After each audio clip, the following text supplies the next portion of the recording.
Thank you.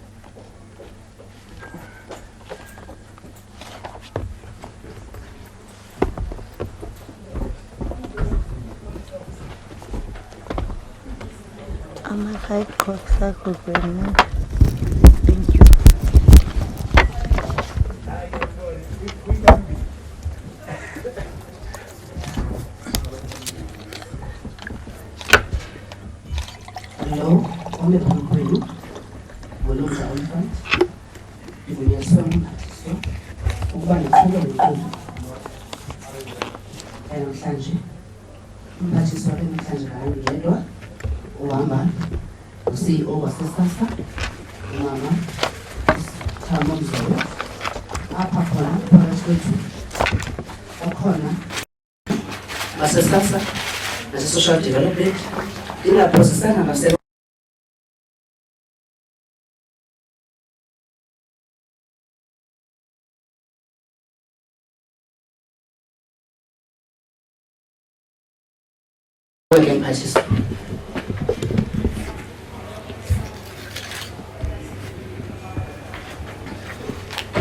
Program Director,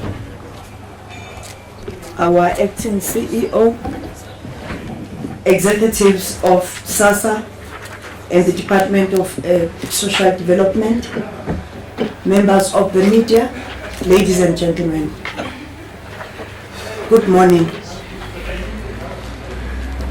Thank you for honoring this briefing, which gives us the chance, as well as myself, as the executive authority of the Department of Social Development and its agency, the South African Social Security Agency, SASSA, to brief South Africans who are benefiting from the 17 million social grants. SASSA was established in 2006 through the SASSA Act to administer and pay social grants. During this period, it has been able to only administer the grants and relied on third parties to pay the grants. It is important to explain to South Africans the developments as at SASSA from where they were to where they are now. It has always been my aim as a minister and role as a leader in the social development sector to build for the benefit of the millions of South Africans living in poverty. A world-class social security system that is based on lessons, experiences, and best practices of the world. It has always been our aim to build the best infrastructure and obtain the latest information technology systems. Throughout the decade of SASSA's existence, we have gone through numerous transitions, starting from the establishment of the organization, the consolidation and standardization of the payment systems from fragmented provincial systems, the introduction of a new payment service provider, plus registration, where we took over from more than 5 payment providers to one integrated grant payment system. The road has been very long and full of challenges, but South Africans were always guaranteed their payment. True to our commitment to pay the right social grant to the right person at the right place and time,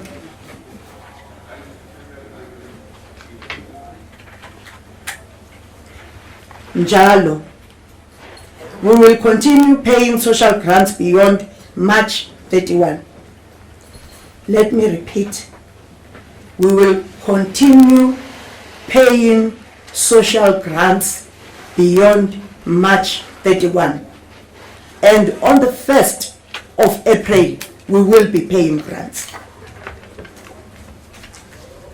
When the current contract with the current service provider comes to an end. This is and has been our singular focus, and we remain committed to the vision.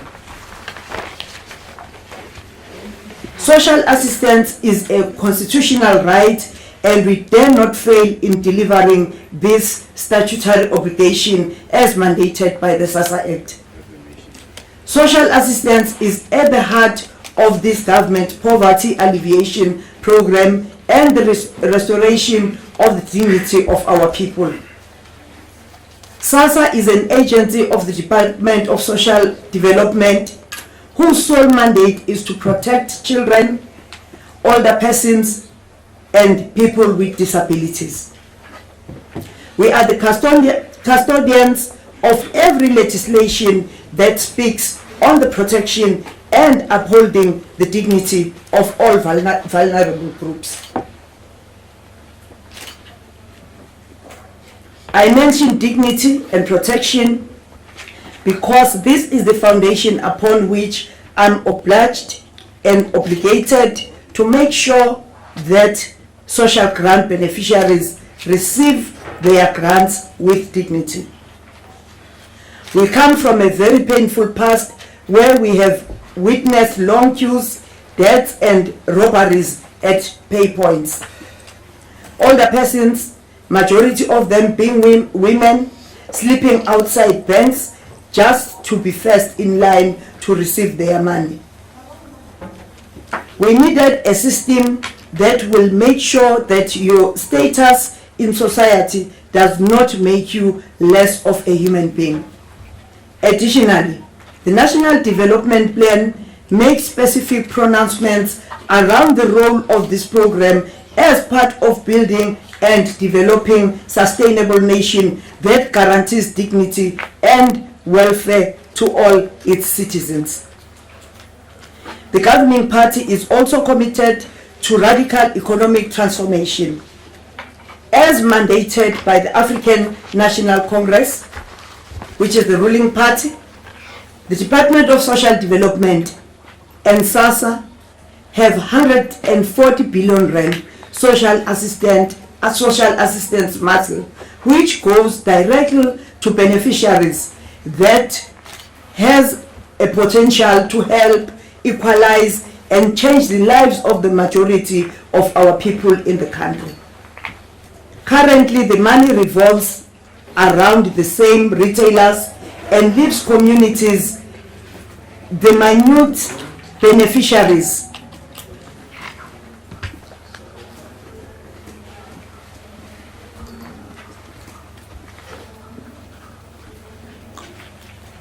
this leaves communities, the minute beneficiaries from grant money.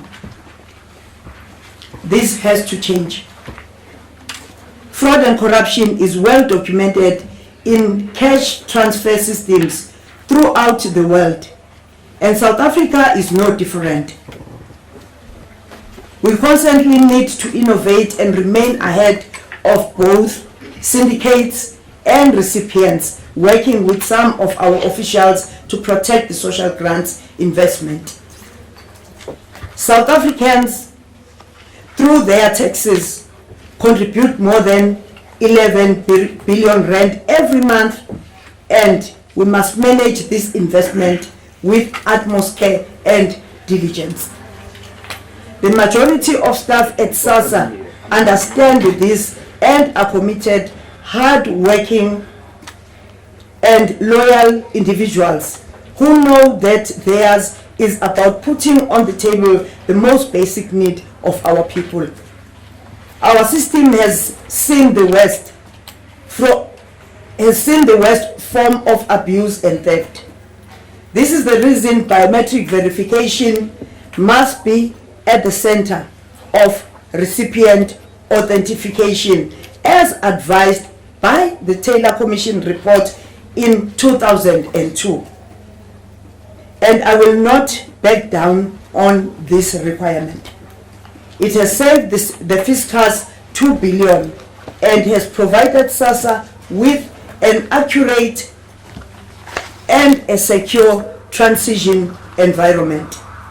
Today, the work of SASSA has influenced the banking sector through the Payment Association of South Africa to adopt a biometric standard for the industry. When I joined the Department of Social Development in 2010, I was presented with a report by SASSA, which was developed by a panel of independent advisors who analyzed challenges relating to the then payment system problems faced by beneficiaries and the administrative issues within SASSA.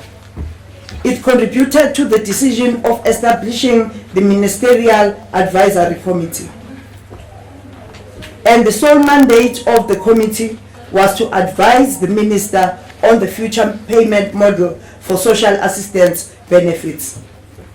The committee commenced its work on September 2, 2013.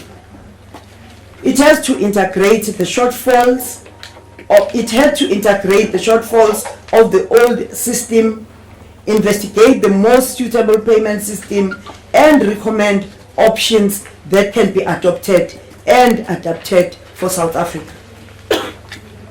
The committee benchmarked with international best practices and also with experts from all over the world acquired through South Africa European Union Dialogue Facility.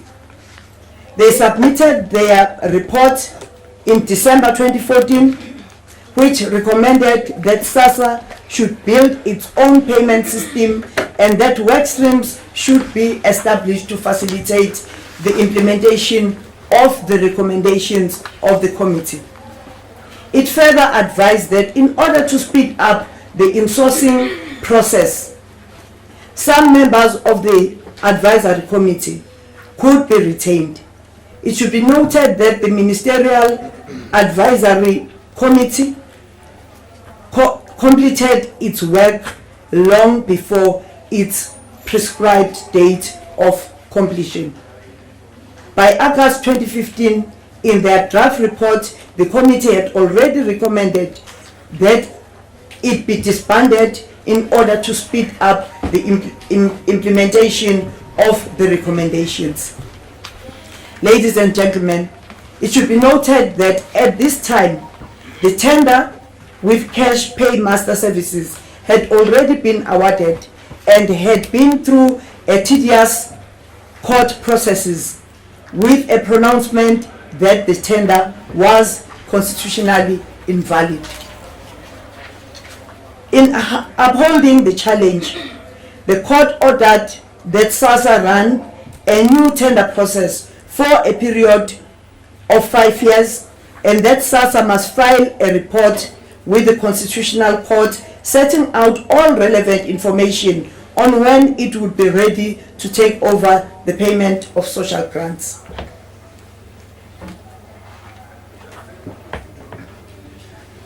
The declaration of invalidity was subsequently suspended pending SASSA's decision to award a new tender after completion of the tender processes. In the event of SASSA not awarding a new tender, the said declaration of invalidity further suspended until the expiry date of the contract, which is 31 March 2017.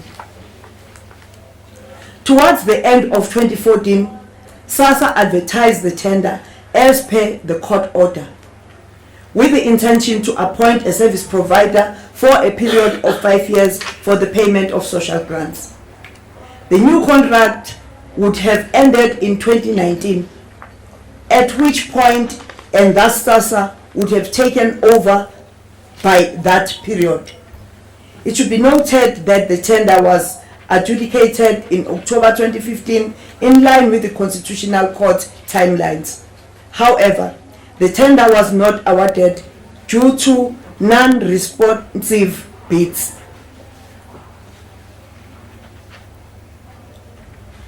And I think it's important for us to mention that at the time, 5 companies bidded for the tender. 2 withdrew towards the finalization of a tender processes, and then the 3 that remained did not have the capacity to handle or deal with the issues we had raised as the department. On the 5th of November 2015, SASSA filed progress report to the Constitutional Court. The progress report by SASSA set out the steps in terms of which SASSA proposed to assume the duty to take over the payment function itself after 31 March 2017. Pursuant to the filing of the progress report, the court issued an order on 25 November 2015 in terms of which the court stated its satisfaction with SASSA's progress report, and as such, the Constitutional Court discharged its supervisory jurisdiction over SASSA on this matter. Work streams were formed in line with the recommendation of the Ministerial Advisory Committee because, firstly, the SASSA management team had their day-to-day running of the organization and could not simultaneously run a hugely complex and intense transition project that needs experts. Secondly, SASSA was preparing to take over the payment of grants and did not have the expertise within the organization because this function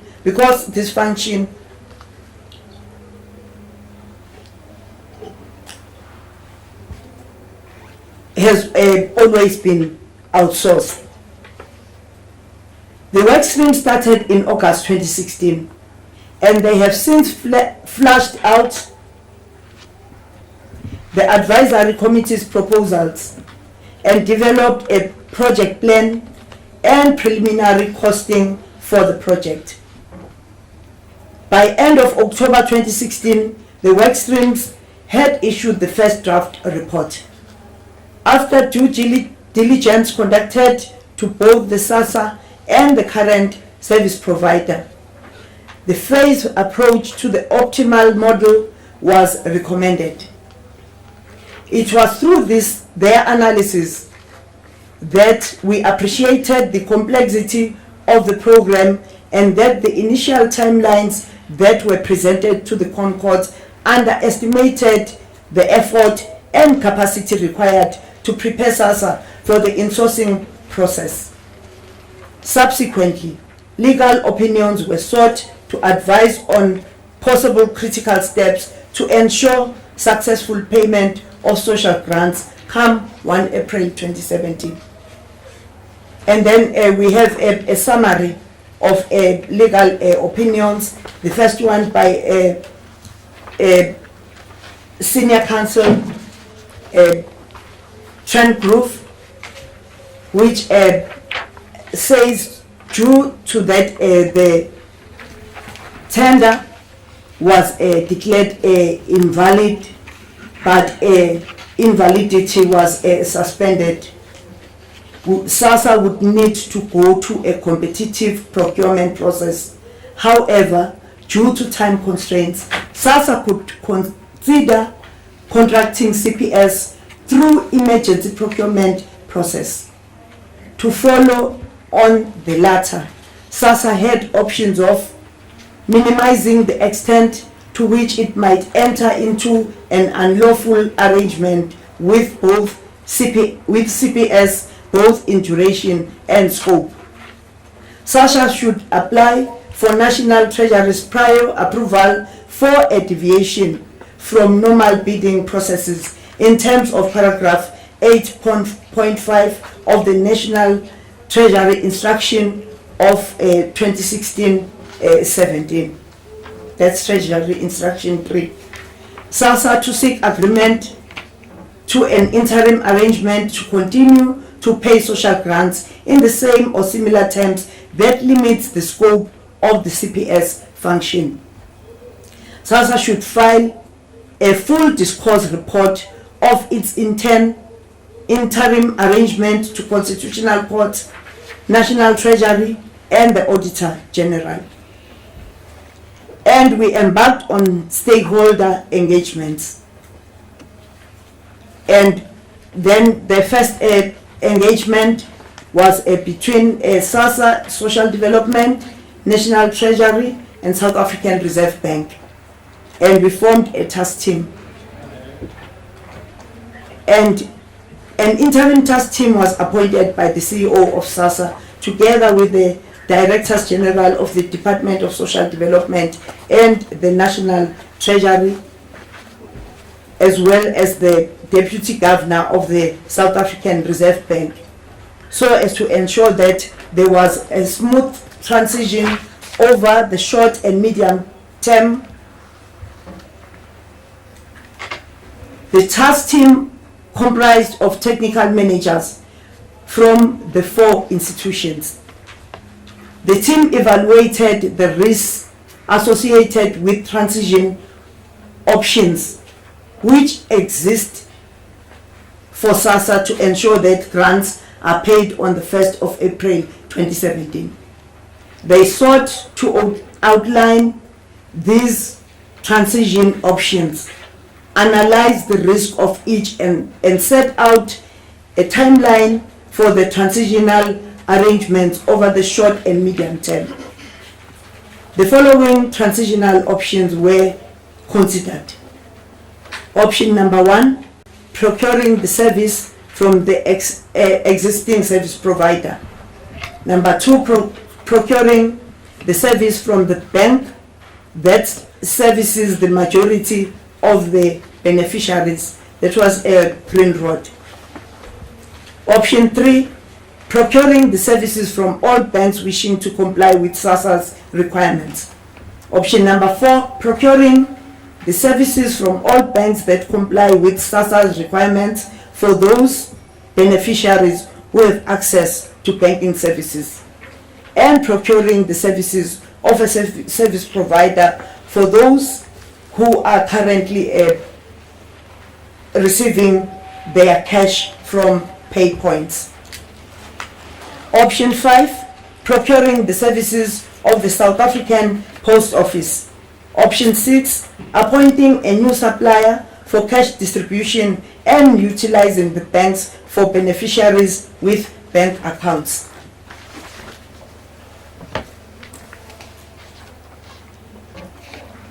Engagements between Minister of Social Development and Minister of Finance. As part of the consultation between SASSA and National Treasury, a number of engagements around the options, recommendations made, and seeking counsel ensued. This continued in line with our working relations and guideline around such projects. I have a detailed account of these arrangements. On the 1st of February, we wrote a letter to the Minister of Finance highlighting the options considered to ensure smooth payments of grants on the 1st of April, and subsequent decision to utilize the proposed interim arrangements with CPS, considering the important role that the National Treasury is envisaged in the envisaged process. This matter was aimed at seeking preliminary with the Minister of Finance.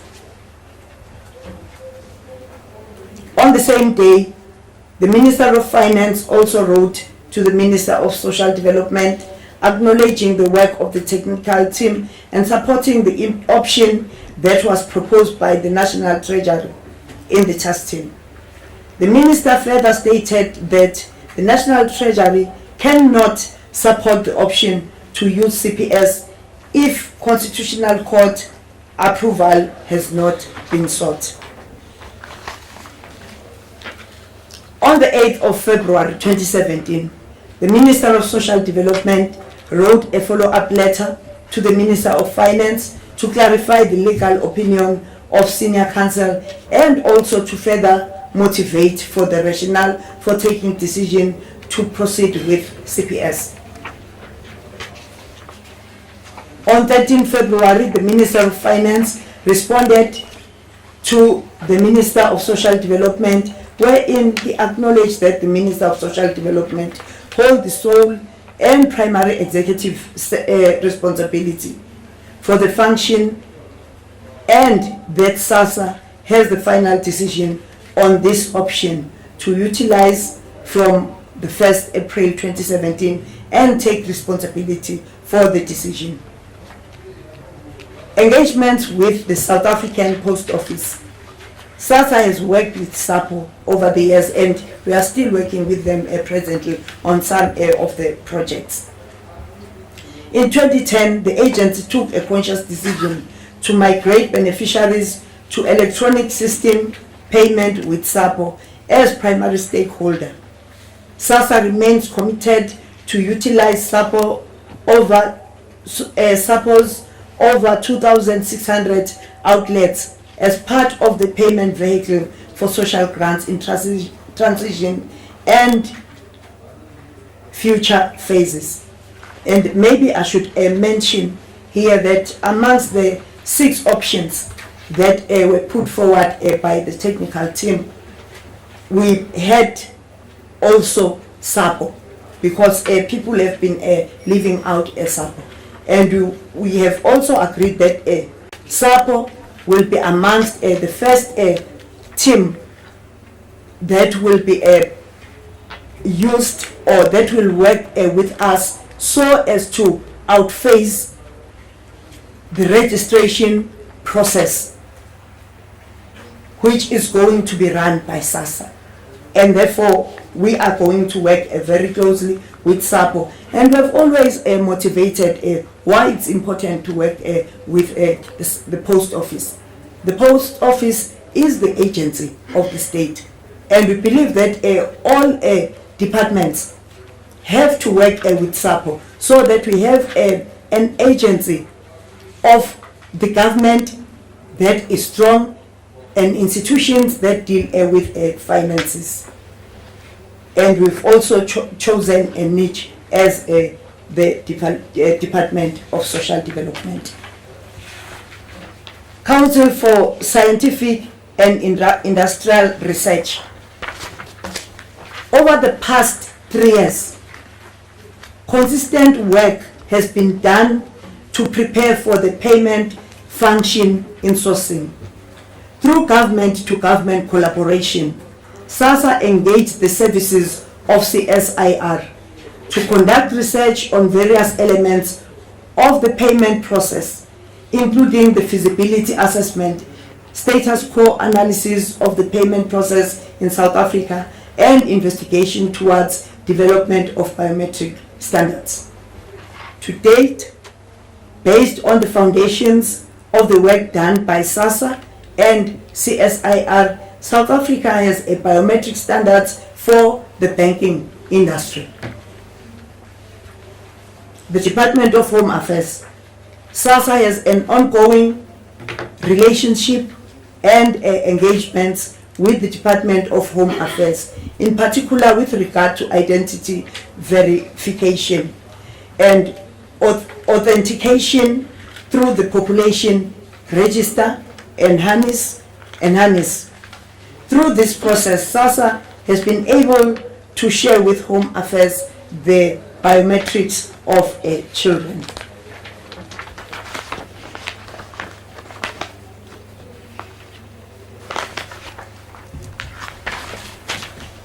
Future plans for SASSA. In conclusion, I would like to summarize the path that will be followed towards the future payment model for SASSA. Our ultimate goal is that SASSA should provide an integrated grant administration and payment process. This entails SASSA acquiring own payment card, which can operate in an open and closed system underpinned by the use of a biometric authentication system. The new payment plan is implemented over 4 phases. The two first phases have already passed. That of the first team that we found dealing with the challenges facing our communities, and then the task of the advisory committee, and then planning. The next phase is planning for the transition, including phasing out of the current service provider between the years 2015, 2016 to 2016, 2017. The next phase is the transition, April 2017 to March 2019. Phase 3, full rollout from April 2019. Finally, on the 1st of April, SASSA begins a new era in continued development. As has been the case in the past, no one will go unpaid. We are focused on our mandate to deliver social assistance to the country's most vulnerable. We will work with all the key stakeholders and with the legal and regulatory framework that govern our work and actions. We cannot afford to be distracted on our focus to be able to live to this promise to our grant beneficiaries, to pay the right social grant to the right person at the right place and time. Njalo. I thank you. Minister, the rules of engagement for this press conference. We will not be taking questions on Mr. Dlamini's resignation. Any matter currently before the court will not be discussed because it's sub judice. Any unsubstantiated claims from faceless sources will not be entertained because anyone who is opposed to fraud and corruption should be able to speak on the record. Lastly, we are gathered here as South Africans, all agreeing that social grants are important for South Africans. So this means we love the social grants. The social grants do not create dependency. The social grants do not encourage young people to fall pregnant. We will take 2 questions from Cape Town. We have 2 rounds from Pretoria and 2 rounds in Cape Town. We will take 3 questions each from Cape Town. Let's start from Cape Town. Cape Town? Okay, Lumka, we are ready in Cape Town. I've got 2 burning hands. First one is Paul. Good morning, Minister. Paul Vecchiato from Bloomberg. 3 very short questions. First of all, can you confirm that you have finalized a deal with cash paying masters? Secondly, what is the duration of this contract? And then thirdly, what is the rate? Is it higher than the 16 Rand 44 per beneficiary, or is it at the same? Thank you. Okay, the second one will be quickly Marianne. Hi, good morning, Marianne Merton from Daily Maverick. Would you be able to please indicate on what basis and what reasoning we're looking at extending cash paymaster services given the Constitutional Court ruling dating back to April 2014? And would you also please clarify the issue around what appears to be contrasting statements? On the one hand, the Minister is saying there were engagements with National Treasury. On the other hand, National Treasury has issued a public press statement saying that they are not involved in the process. And would you please also comment on the resignation of your Director General and what are the terms and conditions of this resignation? Is he, for example, serving a 3-month period, or is it something that comes into effect immediately? Thank you. Lumka, that will be all for now in Cape Town. we have said that we are not going to entertain any questions on the resignation of Zendango. SABC? SABC? I'm the program director here. SABC? I am the program director. I'll take the question. All right. We were also going to ask on the resignation of Tango Lumka. I think it would be quite... We cannot shy away from the fact that while this crisis has been unfolding, you've all of a sudden got the resignation of the Director General. And he went on radio yesterday making damning allegations against the Minister, saying there was a breakdown in the relationship with the Minister. So I think it's not far-fetched from the issue that we're addressing here at the moment. While all of this is unfolding, you've also got a Director General who's decided to walk out. If we could get the Minister just to, articulate on the so-called breakdown in relationship that she's had with the Director General. Minister, it's a decision that we're not going to take questions on the resignation of Zendango. Karen? First of all, you were speaking about the government is committed to radical economic transformation, yet CPS was found to have done an illegal tender by the Constitutional Court because it had been dishonest about its BE qualifications. Your department has laid criminal charges against CPS over making illegal deductions from the poorest of the poor. If you are continuing a deal with them, what does that say about whether the government is genuinely committed to radical economic transformation? Second of all, Treasury has described this as a self-created crisis. It didn't need to happen. You knew in October last year that you were unable to continue with this deal. You were advised to make an urgent report to the Constitutional Court, which you did not do. You only recently did this on Friday. And we've seen organizations like COSATU and even Colin Mahine saying there needs to be accountability and COSATU openly calling for your resignation. Why should you still be in your position given the enormity of the crisis that your department has created? Thank you.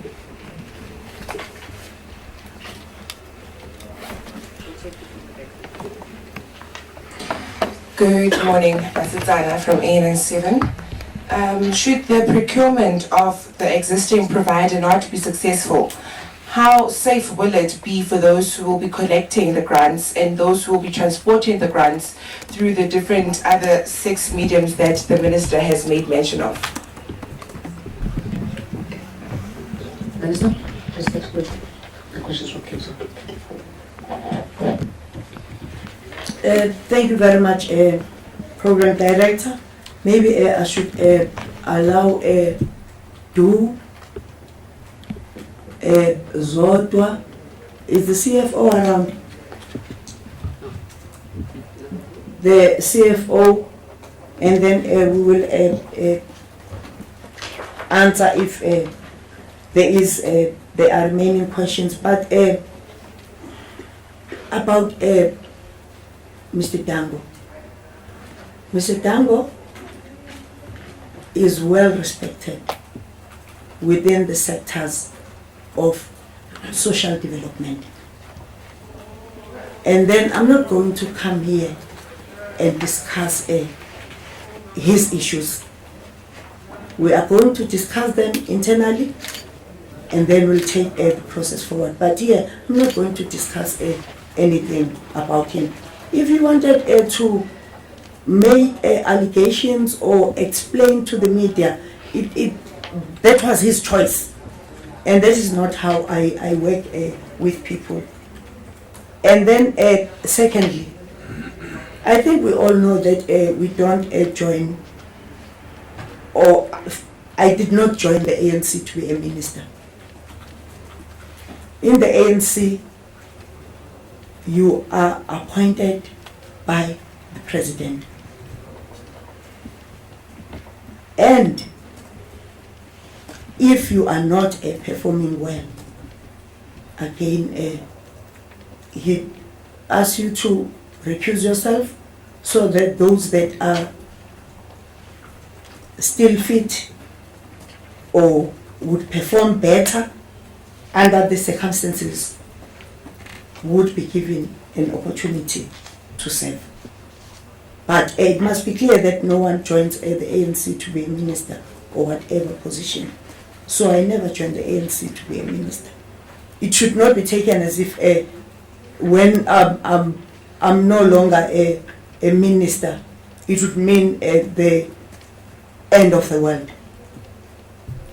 And that, secondly, people who went out to complain about the crisis knew what they were doing. And it's not the first time we have this problem. During the elections, there was a question that was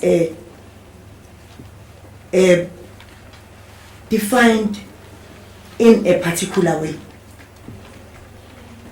And then people enjoyed themselves. And now again, people just come out to say grants are not going to be paid on the 1st of April without evidence. And I must say that if we deal with such issues, they have to work with other partners. And that is what we've been doing with the Treasury and the Ministry. The press statement that I saw was talking about the negotiations, but also we must not report one side of the story or half-truths and leave other things. We had invited the Treasury to the negotiations because they are very important in this process. And then on their own, they decided that they were not coming. And therefore that is why when we issued a statement, we said these are the people that will be participating in the negotiation process. And therefore, thereafter, the Treasurer said, no, we are not part of the negotiations. It's also their right to do so if they thought it was important for them to raise that. Let's take the question on CPS and an agreement. Thank you. In this context, a deal will mean a signed off contract and a service level agreement. And the signed off contract will entail the deliverables and the cost structure. Therefore, there is no deal in this regard that has been finalized. We are still going to follow our internal processes that will lead to the conclusion of this process with the signing off of the contract. The answer is there is no deal at hand. Thank you. There were questions on, I think from Cape Town, there are questions on, I think there are questions on the processes from Cape Town.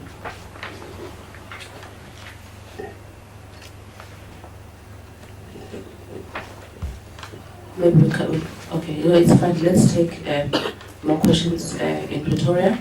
We'll take 3 questions and we'll close the question and answer session. 8 and 7.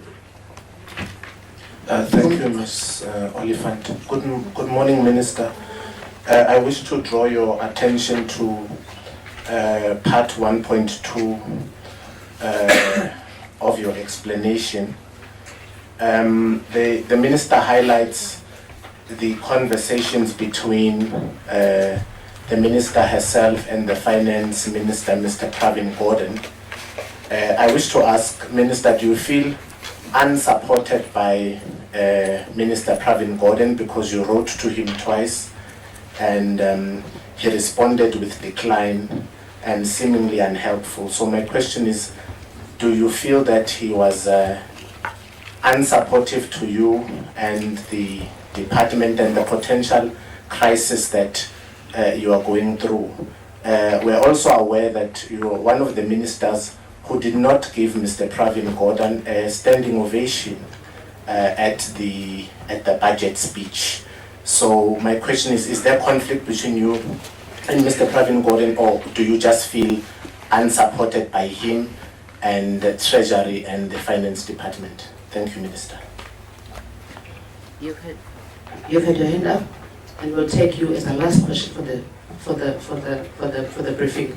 No, Minister. sorry, Lumka, I'm sorry, but you can't do that. This is our media briefing. No, Lumka, you are government, you are responsible for I'm sorry, given that you've given me the floor, Philip de Wet from the Mail and Guardian. Yeah, Minister, please. we have many very pressing questions to ask you. These questions need to be put in the interests of the nation. Can we have a ruling from you, please, that you will continue to answer questions? Are you running away from questions? Do you wish to shut down this media conference so that we can't ask these questions?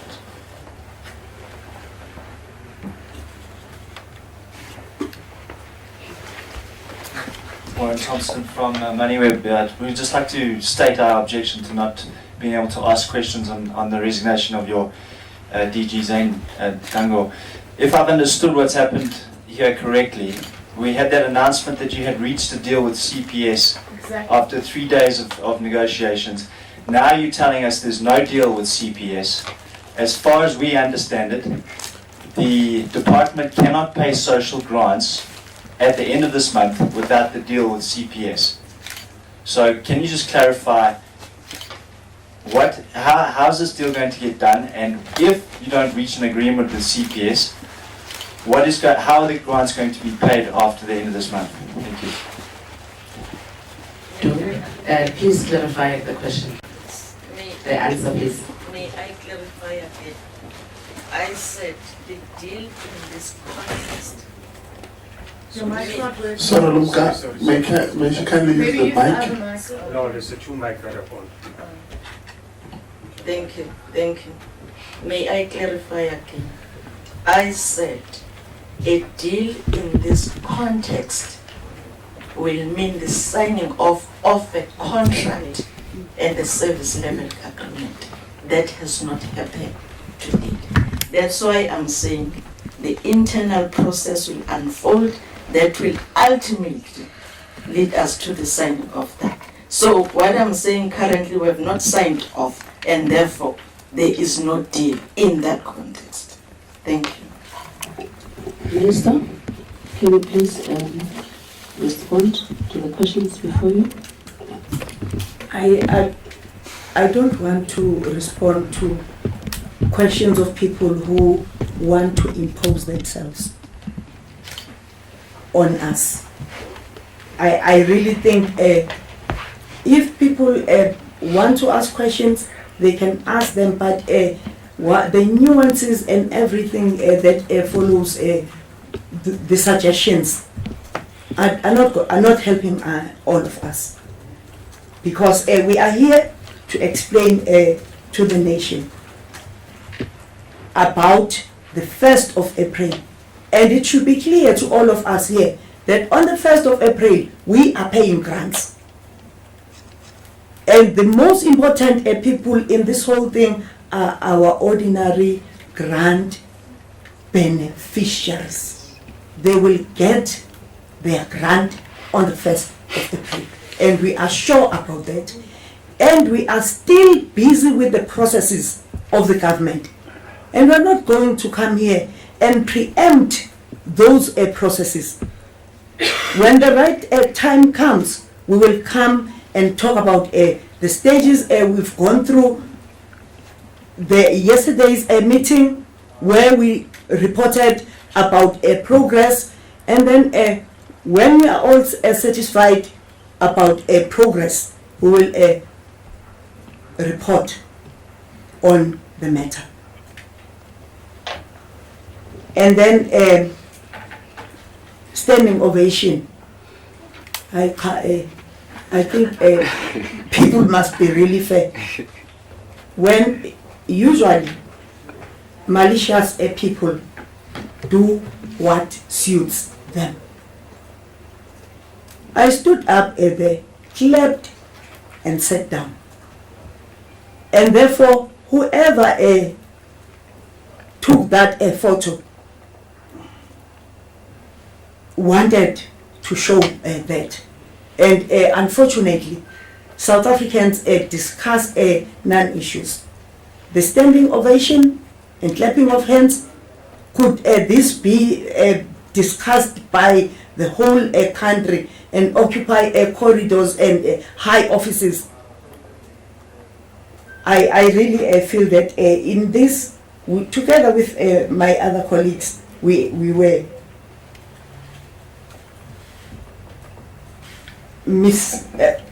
yeah, that was a very sad situation. And then, yes, we've had conversations with the finance minister.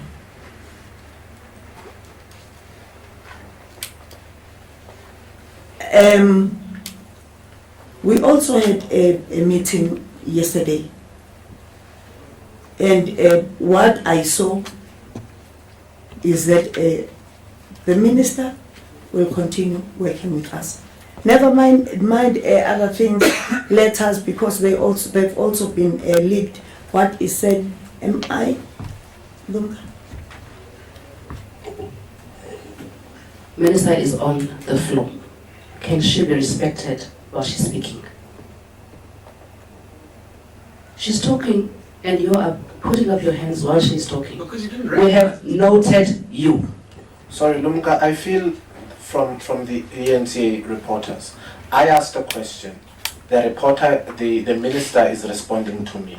I feel you'll get your opportunity to ask the question. Allow her to respond to me as she has responded to Karen Mon.